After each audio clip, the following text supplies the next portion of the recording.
میری گھبراہٹ بھری چیخ سنتے ہی وہ رکی اور بھاگ کر میرے پاس واپس آ گئی۔ اتنے پریشان کیوں ہو جاتے ہیں آپ؟ قریب آتے ہی اس نے میرا ہاتھ پکڑتے ہوئے نرمی سے ڈانٹا۔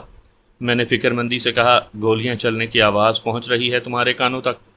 ہاں، لیکن ان میں میرے راجو جیسا کوئی بھی نہیں کہ مجھے ڈرنے کی ضرورت پڑے۔ بے وقوف، ان موسلا دھار چلنے والی گولیوں میں کوئی گولی بھی غلطی سے لگ سکتی ہے۔ میں اسے ساتھ لے کر دو درختوں کے موٹے تنوں اور پتھریلی چٹان کے درمیان میں بیٹھ گیا۔ اوپر درخت کی گھنی شاخوں کی وجہ سے وہاں بارش بھی اتنی زیادہ نہیں لگ رہی تھی۔ مجھے اگر گولی لگے گی تو ان دعاؤں کا کیا ہوگا جو میرا راجو ہر وقت میرے لیے مانگتا رہتا ہے؟ میرے ساتھ جڑ کر بیٹھتے ہوئے اس نے اعتماد بھرے لہجے میں کہا۔ میں اسے کوئی جواب دیے بغیر اس کا ہاتھ پکڑ کر اسے محسوس کرتا رہا۔ سخت بارش کے ساتھ شدید فائرنگ بھی ہو رہی تھی۔ میری طرح خوشحال خان کے آدمی بھی جانتے تھے کہ دشمن کھسیانی بلی کی طرح کھمبا نوچ رہا ہے۔ وہ ان کے آگے بڑھنے کے منتظر بیٹھے تھے، لیکن دشمنوں میں سے کوئی آگے نہ بڑھا۔ دن کا کھانا ہم نے نہیں کھایا تھا۔ دوپہر کو جب بارش ہلکی ہلکی بوندا باندی میں تبدیل ہو گئی تھی اور دشمنوں نے اپنا کافی ایمونیشن ہوا میں پھونکنے کے بعد چپ سادھ لی تھی، قابل خان ہمیں ڈھونڈتا ہوا وہاں آ نکلا۔ گیلے کپڑوں میں مجھے سردی محسوس ہو رہی تھی۔ پلوشا کا بدن بھی بالکل ٹھنڈا ہو رہا تھا۔ ذیشان بھائی، چلو بیٹھک میں چلتے ہیں۔ ہم نے کل رات بھی بیٹھک میں گزاری تھی، میرا خیال ہے آج ہمارا نمبر یہیں پڑ رہا ہے۔ میں نے واجبی سا انکار کیا۔ وہ مزاحیہ لہجے میں بولا، نہیں، میری چھوٹی بہن یہاں بیمار ہو جائے گی اور چونکہ وہ اکیلی جانے پر تیار نہیں ہوگی، اس لیے میں نے سوچا آپ کو ساتھ لیتا جاؤں۔ کیا خیال ہے؟ میں نے اپنے ساتھ جڑی بیٹھی پلوشا سے پوچھا۔ جہاں آپ رہیں گے پلوشا نے بھی وہیں رہنا ہے۔ تو چلو پھر۔ میں اٹھ کھڑا ہوا۔ قابل خان ہمارا بقیہ سامان ساتھ ہی لے آیا تھا۔ ہم قابل خان کی میت میں چل پڑے۔ ہمیں بیٹھک میں چھوڑ کر قابل خان گھر سے میرے لیے اپنے کپڑوں کا جوڑا اور پلوشا کے لیے خوشحال خان کی نوجوان بیٹی کے کپڑوں کا جوڑا وہ اٹھا لایا تھا۔ میں نے لڑکیوں والے کپڑے نہیں پہننے۔ پلوشا نے انکار میں سر ہلایا۔ میں نے کہا، صبح تک آپ کے کپڑے خشک ہو جائیں گے، دوبارہ اپنے کپڑے پہن لینا، رات گزارنے کے لیے تو یہ پہن لو نا۔ آپ کو بڑا شوق ہے مجھے زنانہ لباس میں دیکھنے کا۔ منہ بناتے ہوئے اس نے قابل خان سے وہ کپڑے لے لیے۔ اس کا انداز دیکھتے ہوئے قابل خان ہنستا ہوا باہر نکل گیا۔ کمرے کا دروازہ کنڈی کرتے ہوئے وہ بولی، اچھا میں کپڑے تبدیل کر رہی ہوں۔ اس نے مجھے مطلع کرتے ہوئے گویا رخ پھیرنے کو کہا تھا۔ کرو نا۔ اس کی طرف پیٹھ موڑ کر میں بھی کپڑے تبدیل کرنے لگا۔ شلوار تبدیل کرنے کے لیے میں نے چادر کا سہارا لیا تھا۔ کر لیے؟ اس کی شرمیلی سی آواز نے مجھے پیچھے مڑنے کا مژدہ سنایا۔ کالی سیاہ قمیض جس کے سامنے سفید دھاگے سے خوبصورت آبگینے ٹنگے تھے، سر پر اسی رنگ کا کڑھائی کیا ہوا دوپٹہ اوڑے وہ مجھے کوئی اور پلوشا نظر آئی۔ میرا دل یوں دھک دھک کرنے لگا جیسے سینے کا پنجرا توڑ کر باہر آ گرے گا۔ میں مبہوت ہو کر اسے دیکھنے لگا۔ اس نے شرماتے ہوئے نظریں جھکائیں اور پھر آہستہ سے بولی، کہیں نظر ہی نہ لگا دینا۔ میں بے خودی میں چلتا ہوا اس کے قریب پہنچا اور پھر اس کی ٹھوڑی کے نیچے ہاتھ رکھ کر اس کا چہرہ اوپر کرتے ہوئے بولا، اتنا پیارا نہیں لگا کرتے چندا۔ شوخ اور شرمیلی آنکھوں سے مجھے گھورتے ہوئے وہ آہستہ سے بولی، جھوٹا۔ کس طرح یقین دلاؤں؟ میں نے وارفتگی سے پوچھا۔ اس نے پلکوں کی چلمن گراتے ہوئے کہا، آپ کی آنکھوں نے یقین دلا دیا ہے۔ دروازے پر ہونے والی دستک نے مجھے اپنی غیر ہوتی حالت کو سنبھالنے کا آسرا دیا اور میں کنڈی کھولنے دروازے کی طرف بڑھ گیا۔ قابل خان کھانے کے برتن لیے کھڑا تھا۔ شام کی اذان سے پہلے ہی لے آئے؟ وہ وضاحت کرتے ہوئے بولا، میں نے سوچا دن کو بھی کھانا نہیں کھا سکے تو یقیناً اس وقت بھوک لگی ہوگی۔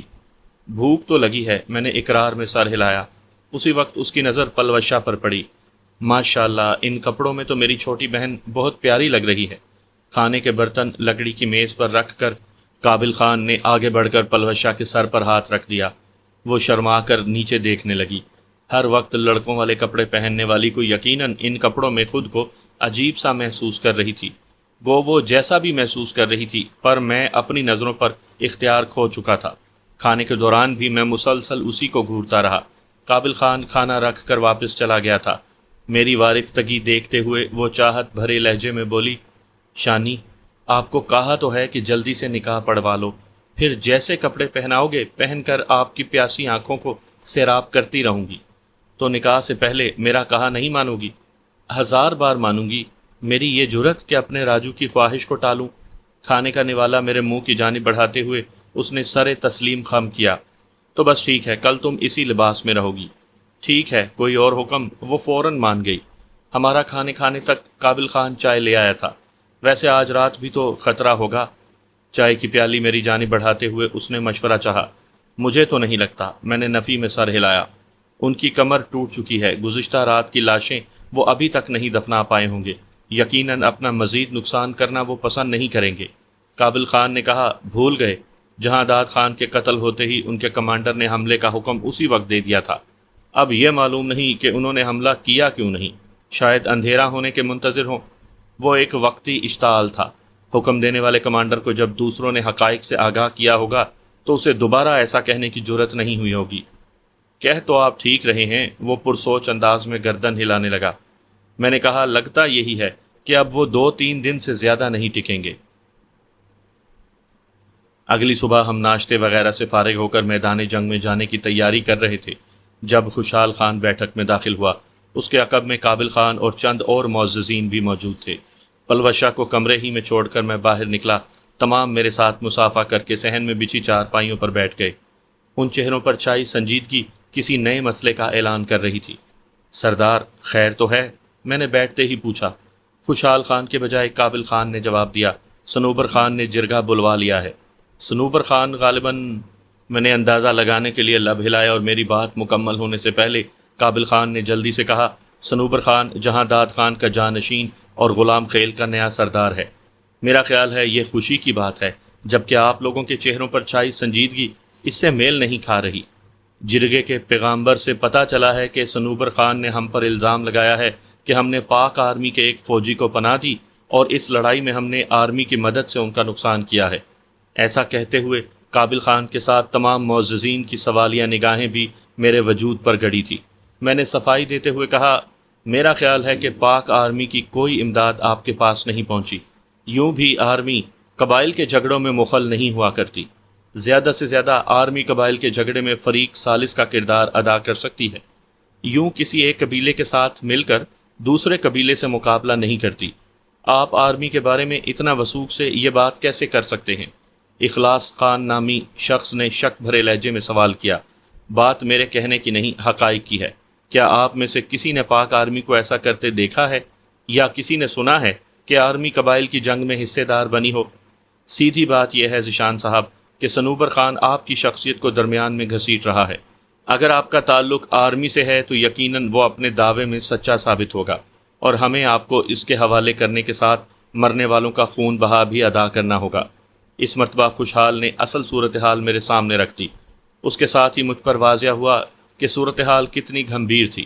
میں نے فوراً اپنی پریشانی پر قابو پاتے ہوئے مصنوعی کہا لگایا، میں اور پاک آرمی سے یہ بھی خوب کہی، اگر ایسا ہوتا تو آپ کے پاس پناہ لینے نہ دوڑا آتا، پاک آرمی کی کسی پوسٹ کا رخ کرتا۔ پوسٹیں یہاں سے کافی فاصلے پر ہیں ذیشان صاحب۔ خوشحال خان سنجیدہ تھا۔ سردار، سیدھی بات یہ ہے کہ میرا نام ذیشان نہیں ہے، میرا اصل نام سلیم شاہ ہے۔ یہ کہتے ہوئے میں نے اپنی جیب سے وہ نقلی شناختی کارڈ نکال کر اس کی جانب بڑھا دیا جو اس علاقے میں آتے ہوئے مجھے سرکاری طور پر جاری ہوا تھا۔ اسی طرح سردار کے پاس بھی ایک نقلی شناختی کارڈ موجود تھا۔ اس پر درج پتے کے مطابق ہمارا جو گھر بنتا تھا، وہاں اگر جا کر کوئی معلوم کرنے کی کوشش کرتا تو اسے یہی معلومات دی جاتی جو میں وہاں بتا رہا تھا، اور میرا علاقہ مردان ہے۔ مگر آپ کا اپنا ساتھی آپ کو راجہ ذیشان کہہ کر بلاتا ہے۔ اس حالت میں بھی خوشحال خان نے پلوش شاہ کے لڑکی ہونے کی بات کو اپنے تک ہی رکھا تھا، گویا اس کے دل میں ہماری ہمدردی موجود تھی۔ سردار، یہ ایک لمبی کہانی ہے، ہوگی، لیکن جرگہ کل ہونا ہے اور ہمارے پاس آج کا دن موجود ہے۔ ٹھیک ہے، دوپہر کا کھانا کھا کر اس بارے تفصیل سے بات ہوگی۔ اب جب کہ ساری بات کھل گئی ہے تو میں اور میری منگیتر بھی پیچھے نہیں ہٹیں گے۔ منگیتر؟ اخلاص خان نے سوالیہ لہجے میں پکارا۔ پلو خان کا اصل نام پلوشہ خان وزیر ہے اور اس نے لڑکے کا روپ دھارا ہوا ہے۔ میں نے جو کہانی دماغ میں ترتیب دی تھی اس کے مطابق پلوشہ کی اصلیت سامنے لائے بغیر کام نہیں چل رہا تھا۔ ٹھیک ہے، 1 بجے دوبارہ اکٹھے ہوں گے۔ وہ تمام لوگ کھڑے ہو گئے سوائے قابل خان کے، باقی مجھ سے مصافحہ کرتے ہوئے رخصت ہو گئے۔ اتنا تو میں بھی جانتا تھا کہ وہ ہماری نگرانی ضرور کروائیں گے، چاہے اس کے لیے قابل خان کو مقرر کیا جائے یا کسی دوسرے تیسرے کو۔ تمام کے تمام رخصت ہوتے ہی قابل خان نے کہا، بیٹھیں ذیشان بھائی، بلکہ سلیم بھائی۔ میں دوبارہ چارپائی پر بیٹھ گیا۔ وہ اضطراری انداز میں ہاتھ مروڑتے ہوئے بولا، اگر آپ سمجھتے ہیں کہ صنوبر خان کا الزام درست ہے اور آپ صحیح طریقے سے اپنا دفاع نہیں کر سکیں گے تو میں آپ دونوں کو یہاں سے نکال سکتا ہوں، بعد میں جو ہوگا ہم بھگت لیں گے۔ اس کا فیصلہ آپ کھانے کے بعد ہونے والی گفتگو سن کر کرنا۔ اسے تسلی دیتے ہوئے میں نے اپنے چہرے پر اعتماد بھری مسکراہٹ بکھیری۔ تو پھر میں بھی اجازت چاہوں گا۔ اس نے بھی وہاں ٹھہرنا مناسب نہیں سمجھا تھا، البتہ ہمیں بچانے کی بات کر کے اس نے ساری ذمہ داری اپنے سر پر لینے کی جو بات کی تھی، اس نے مجھے اتنا اطمینان دلا دیا تھا کہ ہم دونوں اکیلے نہیں تھے۔ اس کے بیٹھک سے نکلتے ہی میں کمرے کی طرف بڑھا۔ پلوشا دروازے سے سر جوڑے ساری گفتگو سن رہی تھی۔ راجو، یہ سب کیا ہو گیا؟ اس کے لہجے میں مجھے پریشانی جھلکتی نظر آئی۔ کچھ بھی نہیں ہے راجو کی جان، میں اسے ساتھ لے کر چارپائی پر بیٹھ گیا۔ کیا آپ کا اصل نام سلیم شاہ ہے؟ اس نے میرا ہاتھ پکڑتے ہوئے پوچھا۔ اس کی پکی عادت تھی کہ میرے ساتھ بیٹھتے ہی میرا ہاتھ پکڑ لیتی، گویا میرا سہارا لینا چاہتی ہو یا پھر مجھے سہارا دے رہی ہو۔ اس کی باقی بہت سی پیاری عادات کی طرح یہ بھی ایک من موہنی عادت تھی۔ اگر میں کہوں ہاں تو کیا؟ میں آپ کو پھر بھی راجو اور شانی کہہ کر ہی بلایا کروں گی۔ میرا نام وہی ہے جو میری چندا کو معلوم ہے، راجہ ذیشان احدر۔ سچ؟ وہ نہ جانے کیوں اتنی زیادہ خوش ہو گئی تھی۔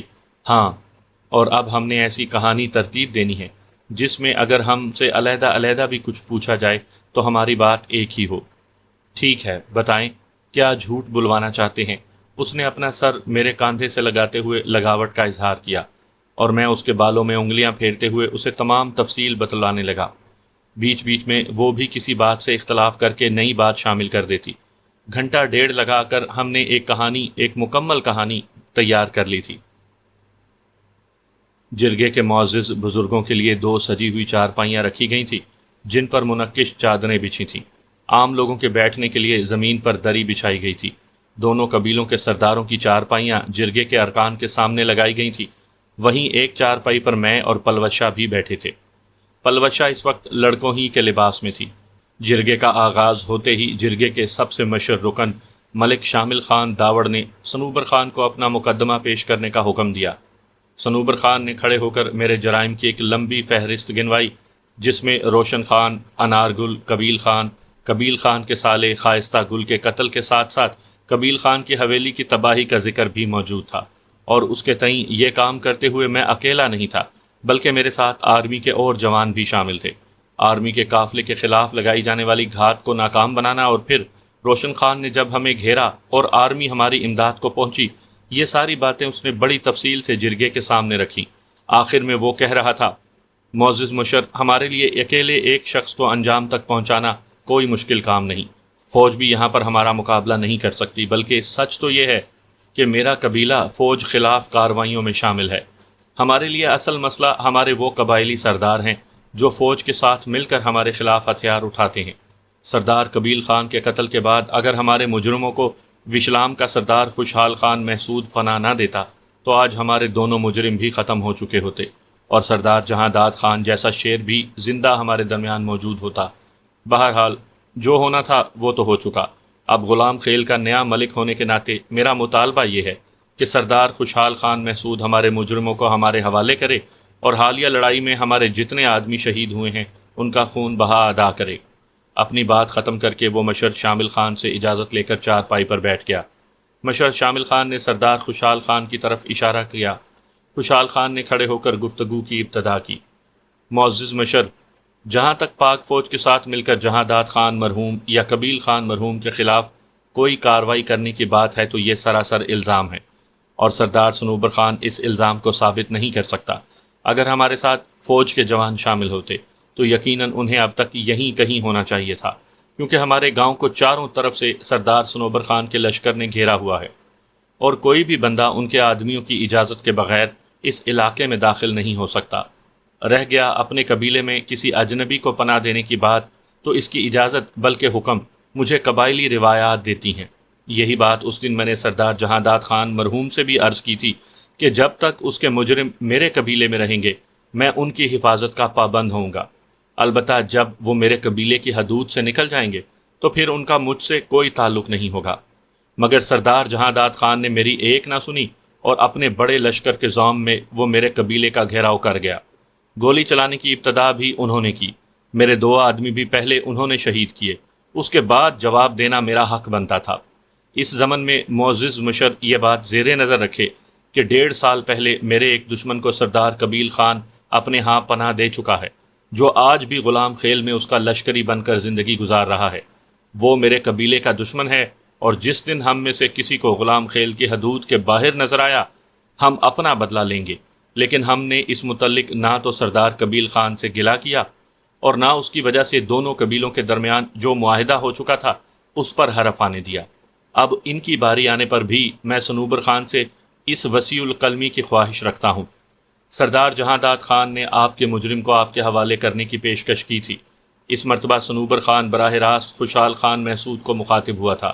ہاں، یہ سچ ہے، خوشحال خان نے اس بات میں سر ہلایا، لیکن میں ایسا نہیں کر سکتا تھا۔ یہ بات سراسر قبائلی روایات کے خلاف تھی، اور میں نہیں چاہتا تھا کہ صرف اپنے دشمن کی بازیابی کے لیے اپنے پرکھوں کی شاندار روایات کو پس پشت ڈال دوں۔ یہ تو بزدلی اور خود غرضی کی علامت ہے۔ خوشحال خان کی بات کافی سخت تھی۔ صنوبر خان غصے ہوتے ہوئے بولا، بزدل کون ہے یہ جلد ہی پتہ چل جائے گا۔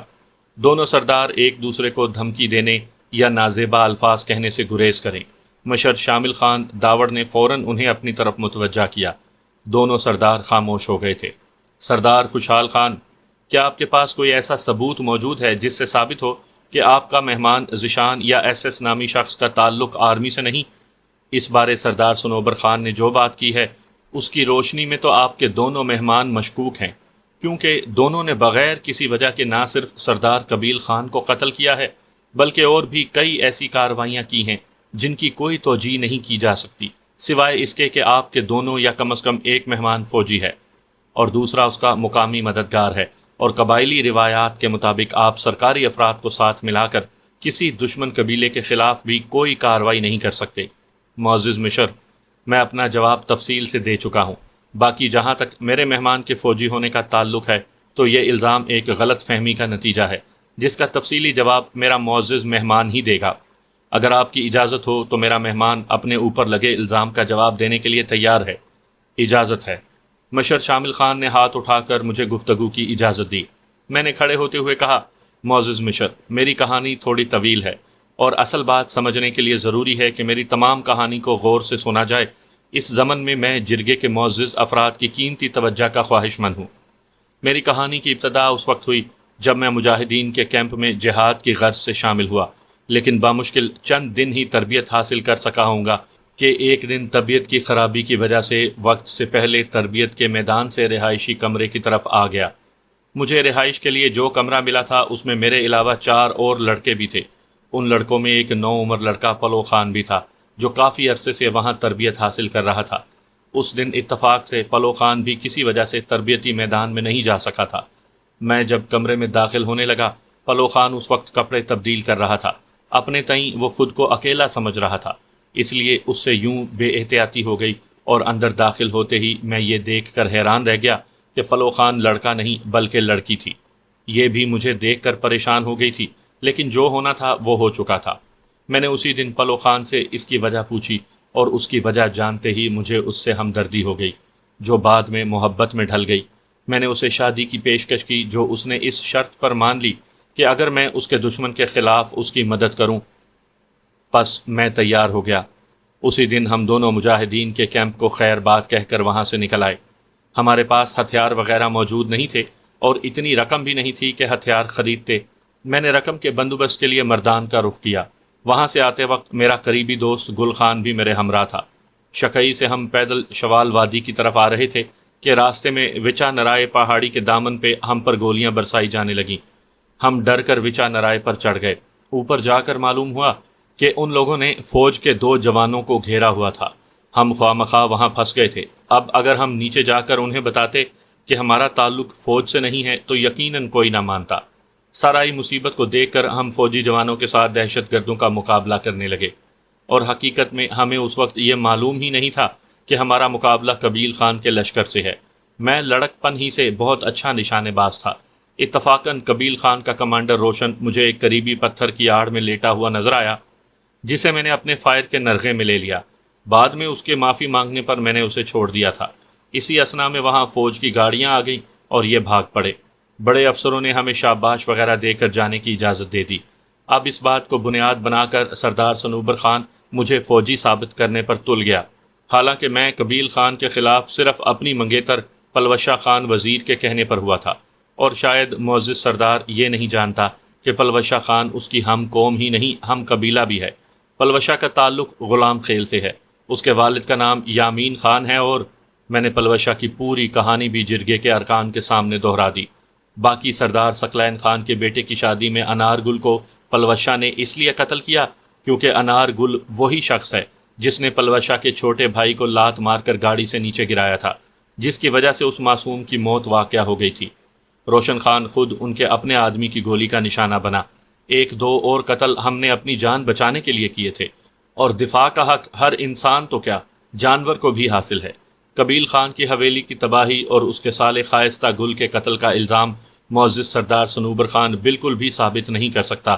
یہ بینہ ایسا ہی الزام ہے جیسا کہ میرا فوجی ہونا الزام ہے۔ میری تفصیلی بات کو تمام نے بڑے غور سے سنا تھا۔ پلوشہ کے لڑکی ہونے کا سن کر حاضرین میں سے اکثریت اسے گھورنے لگی تھی۔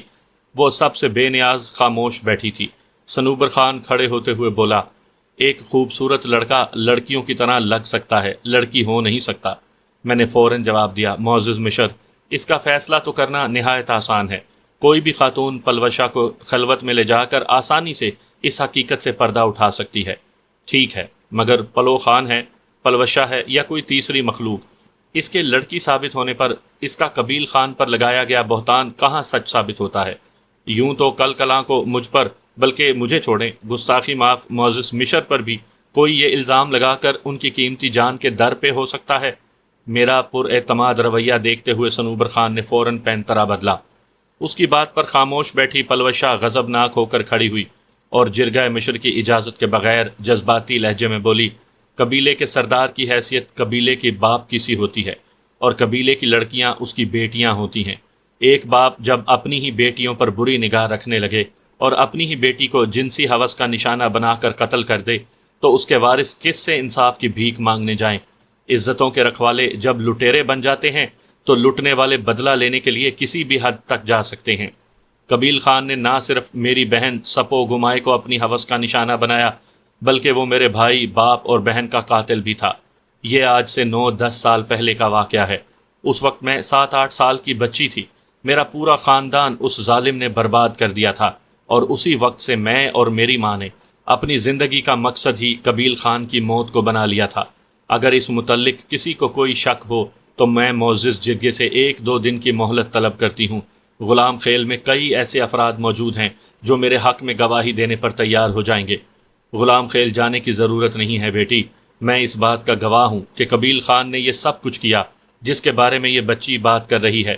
حاضرین میں بیٹھے ہوئے ایک ادھیڑ عمر شخص نے کھڑے ہو کر فوراً پلوشہ کی بات کی تصدیق کر دی تھی۔ پلوشہ اسے شکر گزاری بھری نظروں سے دیکھتے ہوئے بیٹھ گئی تھی۔ اس کے بعد بھی صنوبر خان نے کافی آئیں بائیں شائیں کی، مگر ہمارا مقدمہ مضبوط تھا۔ اس کے ہر سوال کا شافی جواب ہمارے پاس موجود تھا۔ ہمارے مقدمے کا سب سے مضبوط پہلو پلوشہ کی مظلومیت اور اس کے واقعے کی سچائی تھی۔ پلوشہ کی کہانی میں میرے فوجی ہونے کی بات بھی پس پردہ چلی گئی تھی۔ تمام باتوں کے اختتام پر جرگے کے ارکان کمرے میں چلے گئے، اور آدھے گھنٹے کی گفت و شنید کے بعد باہر آ کر انہوں نے صنوبر خان کے مقدمے کو بے بنیاد قرار دیتے ہوئے پلوشہ کے حق میں فیصلہ دے دیا تھا۔ اس کے ساتھ جرگے نے فیصلہ سنا دیا کہ خوشحال خان جب تک چاہے مجھے اور پلوشہ کو اپنا مہمان بنا کر رکھ سکتا ہے۔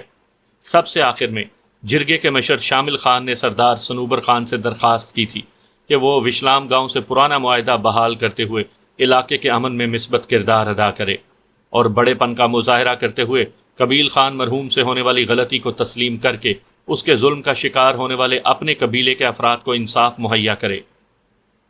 جرگے کا فیصلہ ہمارے حق میں ہوا تھا۔ ہم دونوں بہت خوش تھے۔ سردار خوشحال خان اور قابل خان بھی خوشی سے پھولے نہیں سما رہے تھے۔ دونوں بھائیوں نے خلوص دل سے ہمیں مبارکباد دی تھی۔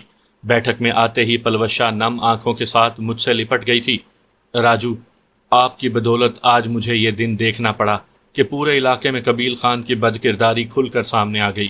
وہ اپنے انجام کو پہنچا اور اس کا بھائی بھی قتل ہوا، اور میں سرخ روح ہوں۔ اس کے ساتھ مجھے آپ جیسا شریک حیات بھی ملا۔ میں اللہ پاک کا جتنا بھی شکر ادا کروں وہ کم ہے۔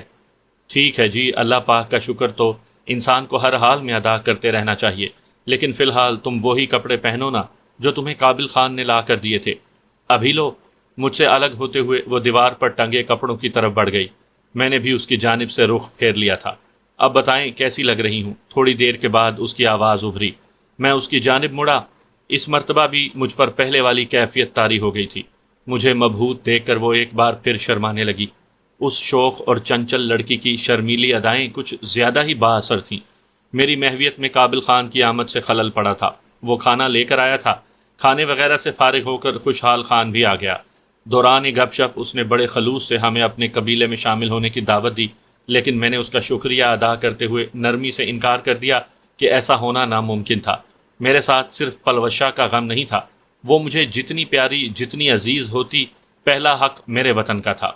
ان کے جانے کے بعد پلوشہ مسر ہوئی کہ ہمیں سردار خوشحال کی بات وقتی طور پر مان کر وہیں رہائش اختیار کر لینی چاہیے۔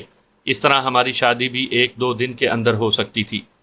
میں نے اسے ہلکے سے ڈانٹتے ہوئے کہا، لڑکیاں اپنی شادی کی بات نہ تو اس بے باکی سے کرتی ہوئی اچھی لگتی ہیں اور نہ بار بار شادی کے لیے بے چینی ظاہر کرتی ہیں۔ ٹھیک ہے، نہ مانے۔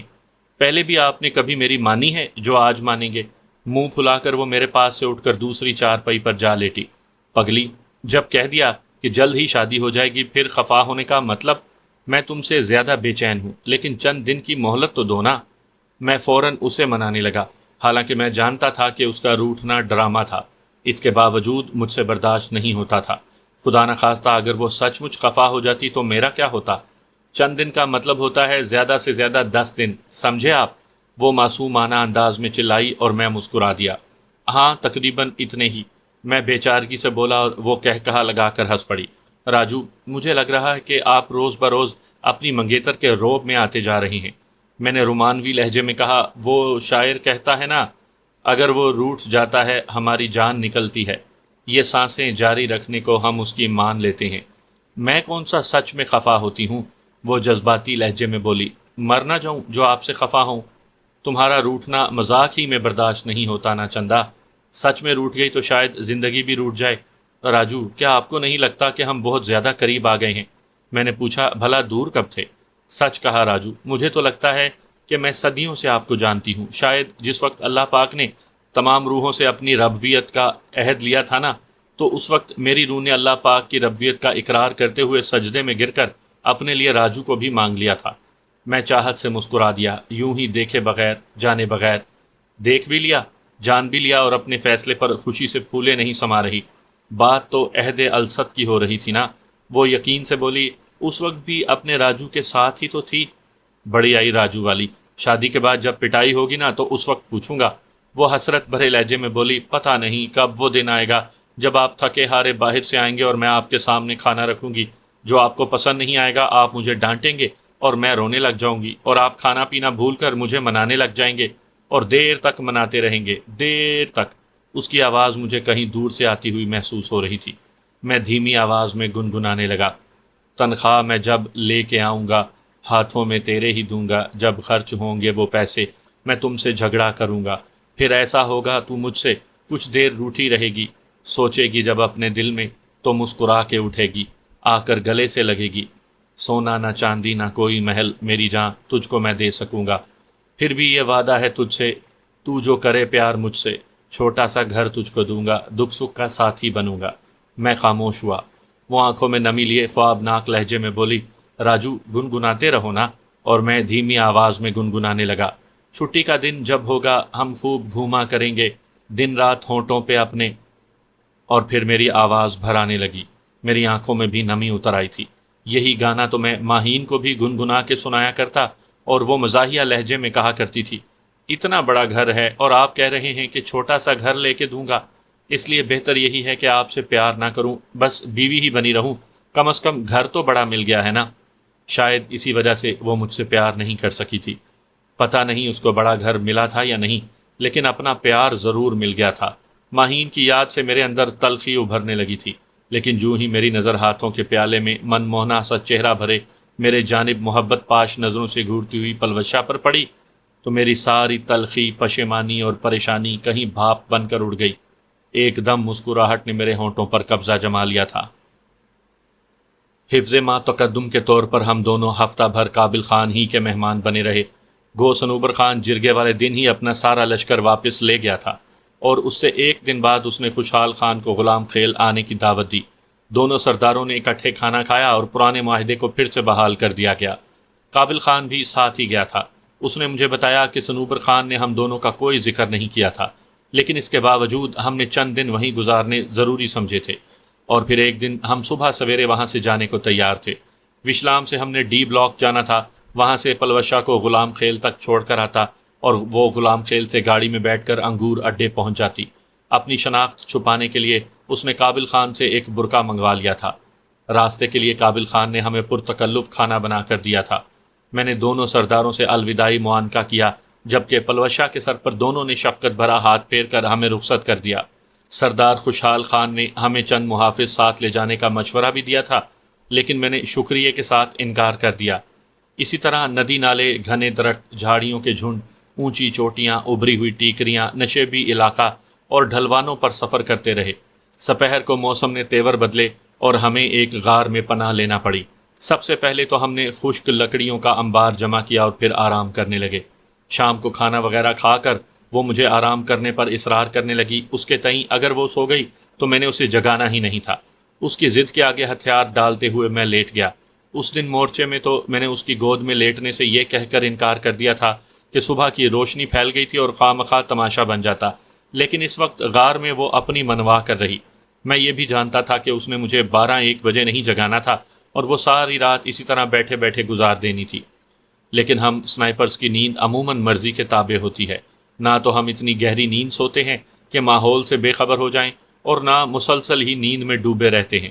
بے شک پلوشہ بھی تربیت یافتہ تھی، لیکن اس کی تربیت اس نہج پر نہیں ہوئی تھی جس طرح ہم سنائپرز یا کمانڈوز کی ہوتی ہے۔ اس کے ساتھ وہ الڑ دوشیزہ بھی تھی، اور اس کی عمر کی نیند تو یوں بھی آدمی کو غافل کر دیتی ہے۔ 12:30 بجنے کو تھے جب خود بخود میری آنکھ کھل گئی۔ اس وقت پلوشہ بھی غار کی پتھریلی دیوار سے ٹیک لگائے بیٹھی تھی۔ وہ گاہے گاہے جلتی ہوئی آگ پر لکڑی کا ٹکڑا رکھ دیتی۔ لکڑیوں کا ڈھیر اس کے پاس ہی پڑا تھا۔ روشن ہوتی آگ مجھے یہ باور کروانے کے لیے کافی تھی کہ وہ ہوشیار تھی۔ سلیپنگ بیگ سے باہر آتے ہوئے میں نے کہا، آؤ سو جاؤ۔ اتنی جلدی آپ جاگ گئے؟ وہ اب بھی مجھے سلانے پر کمر بستہ تھی۔ قریباً 1 ہونے والا ہے، اس لیے چپ چاپ رضائی میں گھس جاؤ۔ میں نے اسے پیار سے ڈانٹا اور وہ میرا منہ چڑھاتے ہوئے رضائی میں گھس گئی۔ تکیہ اسے وہی ملا تھا جس کی وہ دل میں خواہش رکھتی تھی۔ چائے کا خشک راشن ہمارے پاس موجود تھا۔ صبح چائے اور رات کی بچی ہوئی روٹی سے ناشتہ کر کے ہم ایک بار پھر روانہ ہو گئے۔ دوپہر 12-1 بجے کے قریب ہم ڈی بلاک پہنچ گئے تھے۔ سنتری کو اپنی شناخت کروا کر میں نے بیرٹ M7 اور دوسرے سامان کا تھیلا وہیں چھوڑا اور صرف کلاشنکوف اور پستول لے کر پلوشہ کے ساتھ روانہ ہو گیا۔ اس کے پاس بھی کلوز بٹ والی کلاشنکوف اور قبیل خان سے چھینا ہوا قیمتی پستول موجود تھا۔ آگے کا سفر مسلسل اترائی پر مشتمل تھا۔ سپہر تک ہم اس جگہ پر پہنچ گئے تھے جہاں سے ہمیں عارضی طور پر الوداع ہونا تھا۔ راجو، وہ سسکتے ہوئے مجھ سے لپٹ گئی۔ پگلی، روتی کیوں ہو؟ 2-3 دن کی تو بات ہے۔ میں بس اپنی چھٹی کروا کر پرسوں ترسوں تک انگور اڈے پہنچ جاؤں گا۔ کہیں دیر نہ کر دینا، یہ نہ ہو مجھے کچھ ہو جائے۔ وہ بالکل باولی ہو رہی تھی۔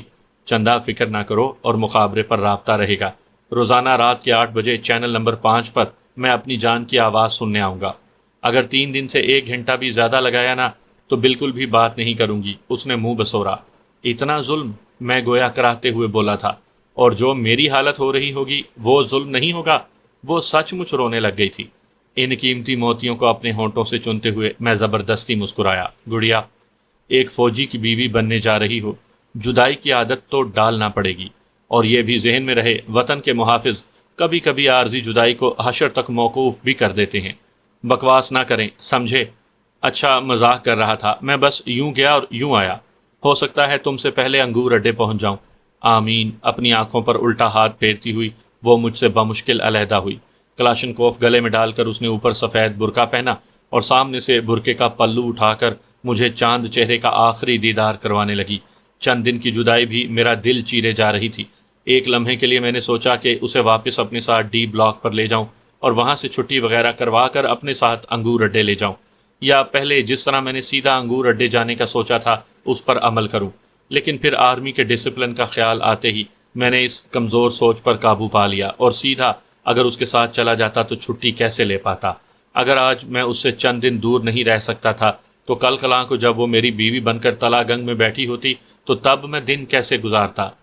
اپنے پیاروں سے جدائی تو یوں بھی ہم فوجیوں کا مقدر ہوتا ہے، کبھی سیاچن اور کارگل کے برف پوش پہاڑوں میں جہاں رگوں میں خون کی گردش جما دینے والی ٹھنڈ پڑتی ہے، وہاں اپنے پیاروں کی یادوں کا الاؤ جلا کر اس گردش کو رواں رکھتے ہیں۔ کبھی وزیرستان کی بارود اگلتی وادیوں میں اپنے لیے دعائیں کرنے والوں کے مناجات سے حوصلہ پا کر دشمن کو منہ توڑ جواب دیتے ہیں۔ کبھی سندھ کے خشک صحراؤں میں پیاس اور گرمی کا مقابلہ یہ سوچ کر کرتے ہیں کہ کم از کم ہماری وجہ سے وطن عزیز کی کتنی مائیں بہنیں بیٹیاں بھائی اور بزرگ آرام کی نیند سو رہے ہیں۔ کبھی بلوچستان کی بے آب و گیا پہاڑیوں میں پسینہ بہاتے ہوئے دل کو وہ وقت بیت جانے کی تسلی دیتے ہوئے وقت گزار لیتے ہیں۔ یہ جدائی، یہ بچھڑنا، یہ دوریاں، یہ فاصلے، یہ تڑپنا رونا اور آہیں سسکیاں تو ہم فوجیوں کا مقدر ہے، اور اس کا بدلہ صرف اللہ پاک کی ذات ہی دے سکتی ہے۔ تنخواہ کے نام پر موصول ہونے والے چند روپے یقیناً اس کا بدل نہیں ہو سکتے۔ جاؤ گڑیا، میں نے دھیمے لہجے میں کہا۔ اس وقت میں خود کو بہت کمزور محسوس کر رہا تھا۔ نفی میں سر کو دائیں بائیں ہلاتے ہوئے وہ ایک مرتبہ پھر تڑپ کر آگے بڑھی اور سسکتے ہوئے مجھ سے لپٹ گئی۔ کہہ تو دیا ہے کہ جلدی آؤں گا۔ میں نے اسے ڈانٹنے کی کوشش کی مگر میرے منہ سے فقط بے بسی بھری آواز ہی نکل سکی۔ وہ بے آواز روتی رہی۔ پلوشے، پتہ ہے نا، اگر انگور اڈے والی آخری گاڑی نکل گئی تو کتنا مسئلہ بنے گا تمہارے لیے، اور میں یہاں سے ڈی بلاک تک میں بھی جانے کی رات کس وقت پہنچوں؟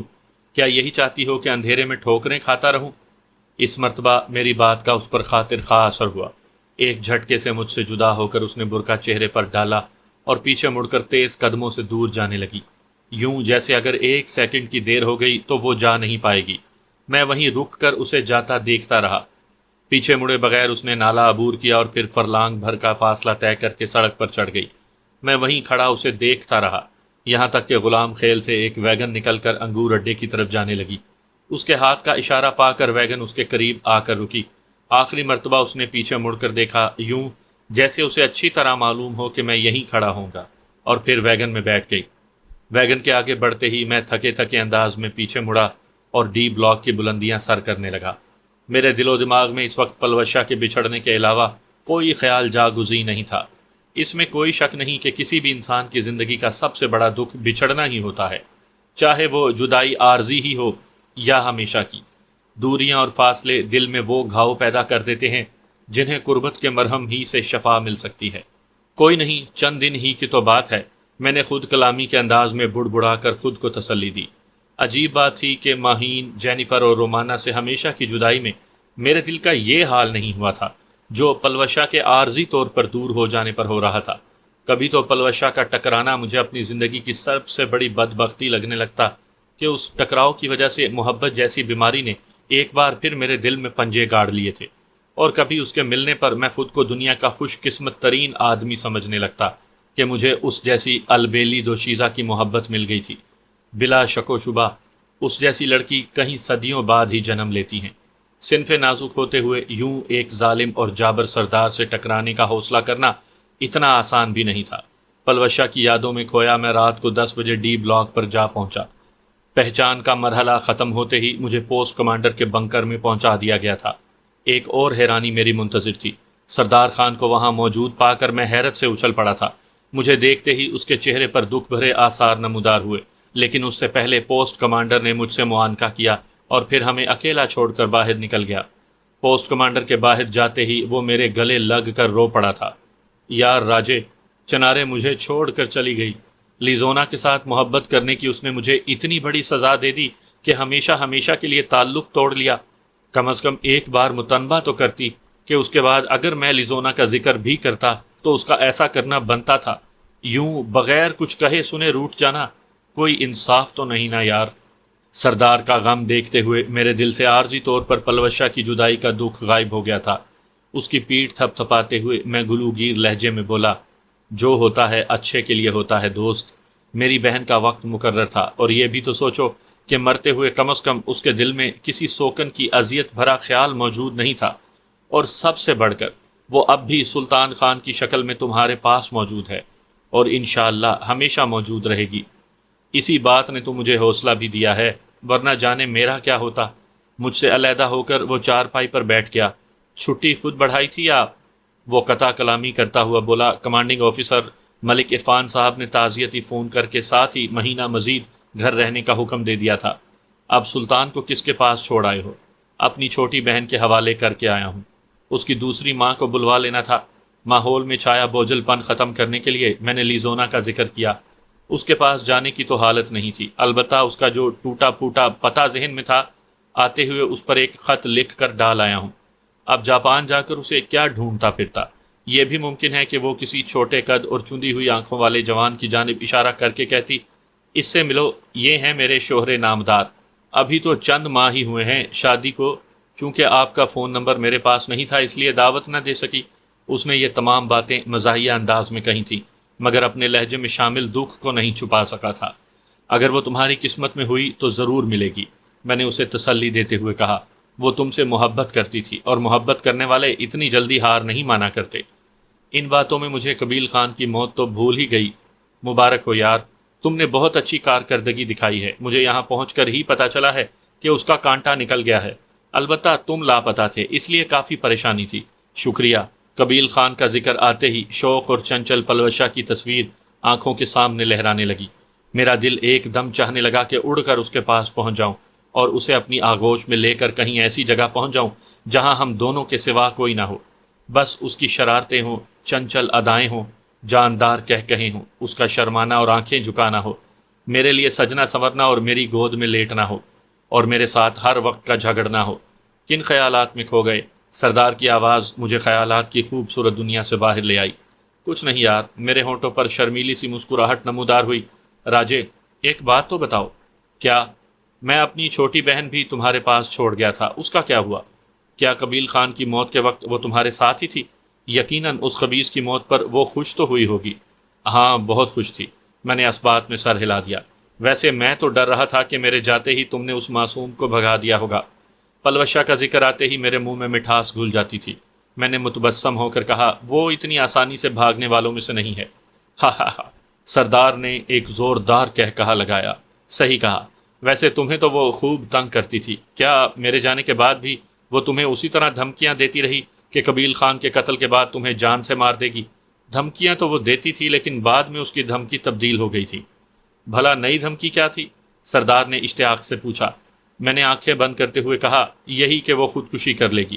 سردار نے حیرانی سے کہا، ابے کیا کہہ رہا ہے؟ بھلا یہ کیا دھمکی ہوئی؟ ایسی دھمکی تو کسی چاہنے والے کو دی جاتی ہے۔ میں مسکرایا، تو چاہنے والے ہی کو تو دیتی تھی نا؟ کیا؟ سردار نے یوں مجھے آنکھیں پھاڑ کر دیکھا جیسے میرے سر پر سینگ اگائے ہوں۔ میرے کان وہی سن رہے ہیں جو تم کہہ رہے ہو، یا میرا دماغی فطور ہے؟ گو فطور تو ہر پٹھان کے دماغ میں ہر وقت موجود رہتا ہے، لیکن اس وقت تم نے وہی سنا جو میں نے کہا۔ مگر یہ سب کیسے ہوا؟ خوشی اور حیرت کی ملی جلی کیفیت میں وہ مجھ سے لپٹ گیا تھا۔ پتہ نہیں یار، میں نے آنکھیں مونتے ہوئے پلوشہ کا تصور کرتے ہوئے کہا، بس ایک دم مجھے لگا کہ وہ میرے لیے ناگزیر ہے، اتنی کہ باقی لڑکیوں کے بغیر تو میں آج بھی زندہ ہوں، لیکن اس کے بغیر میں زندہ نہیں رہ پاؤں گا۔ راجے، یوں ایک دم یہ سب کیسے ہو گیا؟ مجھے فوراً تفصیل سے ساری کہانی سناؤ، یہ نہ ہو کہ میرا سانس رک جائے۔ تمہارے جانے کے بعد میں اورنگزیب صاحب سے ملنے گیا تھا، وہ زبردستی میرے گلے پڑی رہی، اور پھر میں نے پوری تفصیل سے اس کے سامنے سب کچھ دہرا دیا۔ جانے کب سے میں ترس رہا تھا کہ کوئی رازدار میسر ہو جس کے سامنے میں اپنی پلوشہ کا ذکر کروں اور یہ اعتراف کروں کہ میں اسے کتنا چاہتا ہوں، اس کے لیے کیا کچھ کر سکتا ہوں، اور وہ میرے لیے کتنی اہم اور ضروری ہے۔ مطلب تم ابھی اسے رخصت کر کے آ رہے ہو؟ اگر مجھے پتا ہوتا تو میں اپنی بہن سے ملاقات ہی کر لیتا۔ میں نے کہا، وہ بھی تم سے مل کر بہت خوش ہوتی۔ راجے، پلوشہ جیسی شریک حیات تمہیں چراغ لے کر ڈھونڈنے پر بھی نہیں ملے گی یار، اس جیسی اللہ پاک نے کوئی اور بنائی ہی نہیں۔ میرے لہجے میں پلوشہ کے لیے دنیا جہان کا پیار ابل رہا تھا۔ سردار کھل کھلا کر ہنس پڑا۔ ہوٹل کے اندر جب میں تمہاری غیر موجودگی میں اسے سمجھا رہا تھا کہ میرے آنے تک تمہیں کوئی الٹی سیدھی بات نہ کرے وغیرہ وغیرہ، اسی وقت اس نے مجھے یہی کہا تھا کہ سردار بھائی فکر نہ کرو، تمہارے راجے کو تو میں ایسا سیدھا کروں گی کہ واپسی پر اسے پہچان نہیں پاؤ گے۔ اور یقیناً جیسا کہا تھا ویسا ہی کر بھی دکھایا۔ وہ ہے ہی ایسی۔ مجھے پلوشہ کی تعریف سے خوشی مل رہی تھی۔ اسی وقت وہاں رکھے سرکاری فون کی گھنٹی بجی، مگر ہم نے اسے نظر انداز کر دیا۔ فون 2-3 مرتبہ بج کر خاموش ہو گیا۔ مجھے عنقریب ہی اپنے دوست کے سر پر صحرا سجدہ دکھائی دے رہا ہے۔ سردار نے خیال ظاہر کیا۔ میرے جواب دینے سے پہلے ہی دروازہ ہلکا سا بجا کر ایک آدمی نے اندر جھانکا۔ سر، اورنگزیب صاحب بات کرنا چاہ رہے ہیں۔ میں نے کہا معذرت یار، ہم نے سوچا پوسٹ کمانڈر کے لیے کال ہے۔ فون ایک بار پھر بجنے لگا تھا۔ میں نے ریسیور اٹھا کر کان سے لگاتے ہوئے کہا، السلام علیکم سر، ذیشان بات کر رہا ہوں۔ وعلیکم السلام جناب، بہت بہت مبارک ہو، ایک موذی کو تم نے اس خوبصورتی سے ٹھکانے لگا دیا۔ شکریہ سر، بس اب کچھ دنوں کی چھٹی درکار ہے۔ میں نے فوراً اپنا مسئلہ بیان کیا کہ میں صبح سویرے ہی انگور اڈے جا کر اپنی روح کو تسکین دینا چاہتا تھا۔ کیا سردار نے تمہیں کچھ نہیں بتایا؟ میجر اورنگزیب نے حیرانی سے پوچھا۔ نہیں سر، سردار سے تو بس ان کی بیوی کے بارے تعزیت کی ہے، اور پھر میں اسے اپنے واقعات سنانے لگا، اس دوران آپ کی گھنٹی آ گئی۔ ویسے میں نے اتفاقاً پوسٹ کمانڈر سے بات کر لی، اس نے تمہاری واپسی کے بارے میں بتا دیا، اور میں نے تم سے بات کرنا ضروری سمجھا، ورنہ اتنی رات گئے میں فون نہیں کیا کرتا۔ آپ جس وقت فون کریں سر، اس سے مجھے کوئی مسئلہ نہیں، میرا مسئلہ تو چھٹی ہے۔ آپ مجھے اجازت دیں کہ صبح میں روانہ ہو جاؤں۔ اگر کوئی زیادہ سنجیدہ مسئلہ نہیں ہے تو ایک ہفتہ میری خاطر رک جاؤ۔ میجر اورنگزیب کے لہجے میں حکم سے زیادہ التجا کا عنصر نمایاں تھا۔ اللہ پاک ہم سب کو مسائل سے محفوظ رکھے سر، بہرحال آپ کی خواہش میرے لیے حکم کا درجہ ہی رکھتی ہے، میں ایک ہفتہ صبر کر لیتا ہوں۔ شکریہ ذیشان، باقی تفصیلات تمہیں سردار سے معلوم ہو جائیں گی۔ ٹھیک ہے سر، فی امان اللہ۔ میں نے اجازت چاہی اور میجر اورنگزیب نے رابطہ منقطع کر دیا۔ ریسیور نیچے رکھ کر میں سردار کی طرف متوجہ ہو گیا۔ خان صاحب، کیا معاملہ چل رہا ہے؟ اورنگزیب صاحب نے تو ایک ہفتے کے لیے میری چھٹی روک دی ہے۔ وہ ہنسا۔ ہاں، تمہاری باتوں سے مجھے پتہ چل گیا ہے۔ اچھا ہی ہوا، اب یہ بھلا کوئی بات ہوئی کہ ادھر ہلکا سا کولو قرار اور اس کے ساتھ شادی تیار۔ چند دن صبر کرو میرے بھائی، رات کے 2 ہونے والے ہیں، شام سے تمہارے منہ سے پلوشا پلوشا کی رٹ سن رہا ہوں۔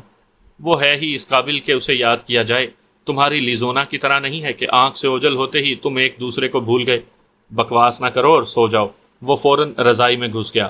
اچھا مجھے تفصیل تو بتا دو، آخر ہفتے کے لیے میری چھٹی کیوں رکوا رہے ہیں؟ بتایا تھا نا کہ پلوشے نے 3 دن کی مہلت دی ہوئی ہے، ایک دن بھی اوپر ہونے کی صورت میں اس نے بات نہیں کرنی۔ اتنے ماہ ہو گئے ہیں میں نے لیزونا سے بات نہیں کی، تو کیا ہوا، زندہ ہوں نا، تم بھی نہیں مرو گے۔ خیر، تفصیلات جانے بغیر تو میں نے تمہیں سونے نہیں دینا، میں نے 2 ٹوک لہجے میں کہا۔ گزشتہ 1 ماہ سے دہشت گردوں کے حملوں کی رفتار میں خاطر خواہ اضافہ ہوا ہے۔ کافی پہاڑی چوٹیاں اب تک دہشت گردوں کے قبضے میں ہیں۔ وچا نرائی کی بلندی پر آرمی نے 2-3 مورچے بنائے ہیں، جہاں سے میں نے اور تم نے ذخیرہ ٹاپ پر دہشت گردوں کی نقل و حرکت میں رکاوٹ ڈالنی ہے۔ لیکن اس سے پہلے ایک اور ضروری کام یہ ہے کہ پرسوں وانا سے ایک ٹینک لایا جا رہا ہے، جسے حفاظت سے یہاں تک پہنچانے میں ہم نے بھی اپنا کردار ادا کرنا ہے۔ کل ایک QRF کے ساتھ جا کر ہم نے راستے میں آنے والی ایسی جگہوں کا چناؤ کرنا ہے جہاں سے دشمن سنائپرز گھات لگا کر آنے والے قافلے کو نقصان پہنچا سکتے ہیں۔ کچھ حساس جگہوں پر فوجی جوان پیکٹنگ کریں گے، کچھ جگہیں راستے میں آنے والی پوسٹیں سنبھالیں گی، اور ہم نے بھی اس کارروائی میں اپنا حصہ ڈالنا ہے۔ ٹینک اور اس علاقے میں نے حیرانی سے پوچھا۔ جی ہاں، یہ ذخیرہ ٹاپ کے خلاف منگوایا جا رہا ہے۔ ڈی بلاک کے اوپر جو پوسٹ ہے 3349، اس پر سے ذخیرہ پوسٹ کو نشانہ بنایا جائے گا۔ میرا خیال ہے اتنی بلندی پر ٹینک کا چڑھنا ایک ریکارڈ ہی ہوگا۔ اورنگزیب صاحب بھی یہی بتا رہے تھے۔ سردار نے اس بات میں سر ہلا دیا۔ مگر ٹینک کو ہماری حفاظت کی کیا ضرورت؟ یہ کوئی الزرار یا الخالد ٹینک نہیں ہے، یہ تو وہی پرانا ٹینک ہے جس میں جدید کمپیوٹر سسٹم موجود نہیں تھا۔ ٹینک نامعلوم نیا ہے یا پرانا، مگر اس ظالم نے میری دوریوں کی میعاد میں اضافہ ضرور کر دیا ہے۔ یار تم تو بالکل ہی بے صبرے ہوتے جا رہے ہو۔ سردار کے لہجے میں شامل تشویش بالکل حقیقی تھی۔ اتنا بے چین میں نے اس سے پہلے تمہیں نہیں دیکھا۔ اس سے پہلے مجھے پلوشیں بھی تو نہیں ملی تھی نا۔ میں نے اس کی بات جھٹلانے کی کوشش نہیں کی تھی۔ سردار جھلا کر بولا، اس میں ایسے کون سے سرخاب کے پر لگے ہیں، ایک لڑکی ہی تو ہے۔ نہ جانے دنیا میں اس سے کتنی حسین اور خوبصورت لڑکیاں موجود ہوں گی، بلکہ دور کیوں جاتے ہو، لیزونا ہی کو لے لو۔ آخری فقرہ اس نے مزاحیہ انداز میں کہا تھا۔ جہاں تک میری تحقیق ہے تو پلوشے سے خوبصورت نہ تو اس سے پہلے کسی لڑکی کی دنیا میں آمد ہوئی ہے، اور نہ اس کے بعد اللہ پاک نے کسی کو اتنے حسن سے نوازنا ہے۔ باقی رہی بات لیزونا بہن کی، تو اس بارے میں یہی کہہ سکتا ہوں کہ دل کے خوش رکھنے کو غالب یہ خیال اچھا ہے۔ سردار نے منہ بنایا۔ مجنوں کو بھی کالی لیلا دنیا کی سب سے حسین لڑکی نظر آتی تھی۔ دیکھ لو، یہی بات میں تمہیں لیزونا کے متعلق سمجھانے کی کوشش کر رہا ہوں۔ اچھا اب سو جاؤ، میری جانب پیٹھ موڑتے ہوئے سردار نے اپنا سر رضائی کے اندر کر لیا۔ میں نے بھی اپنی آنکھیں بند کر لی تھی۔ دن بھر کی تھکن کے باوجود میں جلدی نہیں سو سکا تھا۔ پلوشہ میرے خیالوں میں سرگرداں رہی۔ بڑی مشکل سے اپنے خیالات کو مشن کی جانب موڑ کر میں سونے میں کامیاب ہو سکا۔ صبح کی نماز کے لیے مجھے سردار نے جگایا تھا۔ نماز پڑھ کر میں دوبارہ سو گیا۔ ناشتہ ہم نے 9-10 بجے کیا تھا۔ ناشتے کے بعد QRF کی 5 گاڑیوں کے ساتھ ہم راستے کی کراولی کے لیے روانہ ہو گئے۔ 4-5 گھنٹوں میں ہم شکئی پہنچ گئے تھے۔ وہاں دن کا کھانا کھا کر ہم واپس لوٹے اور گاڑیوں کے ساتھ واپس جانے کے بجائے راستے میں اتر گئے۔ وہاں سے ہم نے اپنا مورچہ سنبھالنے کی جگہ پر پہنچنا تھا۔ آنے والی صبح وانا سے ٹینک نے روانہ ہونا تھا۔ ممکن تھا کہ وہ وانا سے بمشکل شکئی تک ہی پہنچ پاتا، لیکن ہم نے پہلے سے اپنی جگہ پہنچ جانا تھا۔ وزیرستان کی پہاڑیوں میں رات گزارنے کی جگہ تلاش کرنا اتنا بھی مشکل نہیں ہے۔ وہاں سردی کی شدت اپنی جگہ برحق ہے، لیکن درختوں کی اتنی زیادہ بہتات ہے کہ پہاڑی بلندیوں پر خشک لکڑی وافر مقدار میں مل جاتی ہے، جنہیں جلا کر سردی کی شدت کا مقابلہ آسانی سے کیا جا سکتا ہے۔ کوئی غار تو ہم تلاش نہیں کر پائے تھے، البتہ ایک بڑی چٹان کے نیچے ہمیں رات گزارنے کے لیے جگہ مل گئی تھی۔ تیز ہوا سے نبرد آزما ہونے کے لیے ہم نے خالی جانب پتھروں کی دیوار بنا دی تھی۔ وہاں چھوٹے بڑے اتنے پتھر بکھرے پڑے تھے کہ چھوٹی سی دیوار تو کیا پورا کمرہ بنایا جا سکتا تھا۔ ہم نے تو بس پتھروں کو ترتیب سے رکھ کر 2-2.5 فٹ دیوار بلند کی تھی، تاکہ ایک تو ہماری جلائی ہوئی آگ دور تک نظر نہ آ سکے، دوسرا تیز چلنے والی ہوا سے بھی آگ کو بچایا جا سکے۔ اندھیرا چھانے تک ہم رات گزارنے کے انتظامات سے فارغ ہو گئے تھے۔ سردار آگ جلا کر چائے بنانے لگا۔ میں نے کلائی پر بندی گھڑی پر نگاہ دوڑائی، 7 بج رہے تھے۔ پلوشہ سے بچھڑے ہوئے 24 گھنٹے سے زیادہ وقت بیت گیا تھا۔ اسے رخصت کرتے وقت طے یہی ہوا تھا کہ ہم روزانہ رات کے 8 بجے چینل نمبر 5 پر بات کریں گے۔ گھنٹہ بھر پہلے ہی آئی کام آن کر کے میں نے چینل نمبر 5 لگا دیا تھا، لیکن وقت تھا کہ نہایت سست رفتاری سے آگے بڑھ رہا تھا۔ سردار نے چائے بنا کر مخصوص بسکٹوں کا پیکٹ اور چائے کی پیالی میری جانب بڑھا دی۔ میں سرعت سے بسکٹوں کا پیکٹ چبا کر چائے کی پیالی میدے میں انڈیلی اور خالی پیالی سردار کی طرف بڑھا دی۔ اور چائے؟ وہ مستفسر ہوا۔ شکریہ کہہ کر میں گھڑی دیکھنے لگا۔ تم 50ویں بار گھڑی دیکھ رہے ہو، کیا اس طرح بے صبری ظاہر کرنے سے وقت جلدی گزر جائے گا؟